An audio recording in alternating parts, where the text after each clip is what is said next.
Hey everybody, Ashton here with Gents with another fragrance review. Today we're taking a look at Jimmy Choo Man Ice. This is a new release from the house of Jimmy Choo, and in one of my most recent videos, my wife actually rated this. She gave it an 8.5. If you want to check that video out, I will leave it in the description.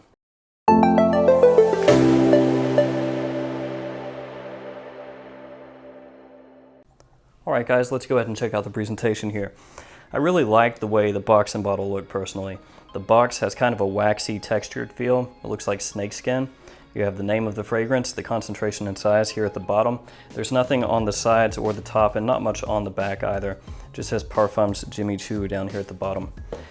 Then on the bottom of the box you have the badge code printed right there. The bottle is very cool, has a gradient kind of coloration here from a non-see-through white down to clear at the very bottom. Obviously you have the name of the fragrance here. You can pick it up from the cap, it does snap into place. You have that same snakeskin kind of texture right here. The atomizer is good. It's not quite a Dior, but you can control how much you spray out, so it's better than most. There's nothing on the back or sides.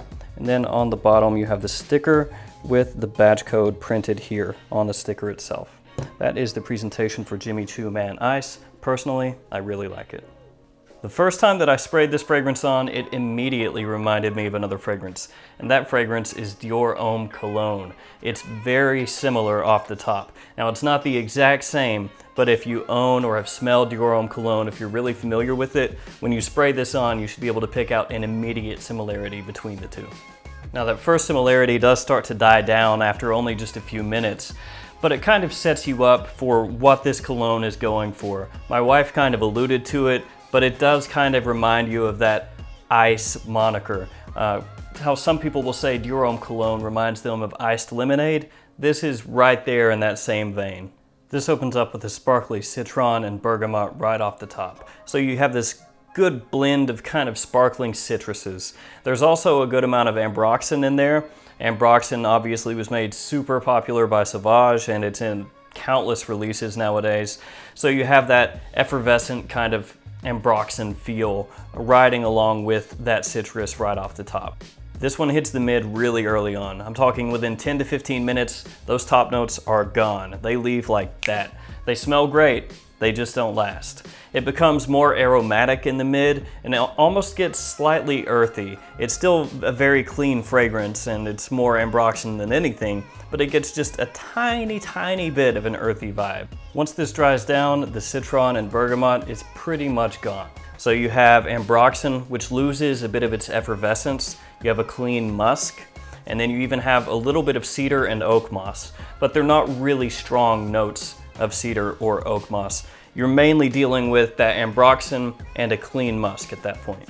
And the dry down is pleasant. I don't have anything bad to say about it. It's a little bit weak in terms of projection. You know, once you get through the mid, once that ambroxan starts to lose a little bit of that effervescent, sparkly kind of feel, you're not getting a whole lot of projection at that point. So it really is mainly just ambroxan and a clean musk. But it has a slight amount of sweetness to it and comes across pleasant. Now I don't doubt that some people that are more hardcore into fragrance or looking for things that are going to push the envelope a little more are going to find this a little bland, a little boring, especially in the dry down. But I think for what it does, it actually does it really well. It's a straight up spring and summer daytime fragrance, casual wear for guys middle age and younger. And once the price on this starts to drop, which will probably happen pretty soon since this is a Jimmy Choo, it would actually be worth checking out. For some people, this could even be like Dior Homme Cologne on a budget once the price on this starts to drop, because that opening is very similar to Dior Homme Cologne, and this is going to slot in pretty much the same time, same place that you would wear Dior Homme Cologne. The performance on this is not great. I got about 5 hours each time that I wore it, and it is heating up here, so that was wearing, you know, in close to ideal temperatures for this fragrance. Projection is good for that first 45 minutes or so, then it starts to sit closer to the skin. So this is one of those fragrances that doesn't perform all that well. That happens a lot of times with fresher type fragrances, and it happens with this one. And I mean, really, if you look back at the original Jimmy Choo, that did not have great performance either, so it's kind of to be expected here. I was actually pleasantly surprised by this fragrance. It's better than I thought it would be. The opening is actually really nice, but that's because I love the Dior Homme Cologne opening, and this is pretty similar. The dry down is pleasant, nothing mind-blowing, but pleasant. And my wife really liked it. Like I said, she gave it an 8.5 out of 10, so I can't ask for much more than that. This does have all those aspects of being just a universally liked fragrance, not necessarily universally loved, and I'm talking about your average person who's not hardcore into fragrance. When you smell something like Dior Homme Cologne, there's not much you can pick out to hate about that. And since this is very similar to that in the open, not many people are going to dislike that opening. The dry down doesn't do anything crazy, it doesn't go outside the box, so it's not going to really turn anybody off. It's pleasant smelling. It's nice. It can pull you compliments if people can actually smell it, because again, the projection is not that great after the first 45 minutes to an hour or so.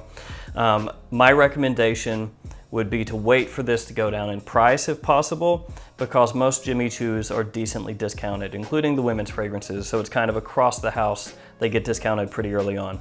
And I was actually on FragranceNet just a couple of days ago, and I saw that they had this listed. They had it marked as out of stock, but if they have it listed already on FragranceNet, or they have a listing prepared, that means it won't be long before this is at the discounters. So if you're interested, wait until then to pick it up. It's pretty much the same thing as Van Cleef & Arpels in New York. When that came out, it was going for retail everywhere, but now you can find it very cheap on FragranceNet.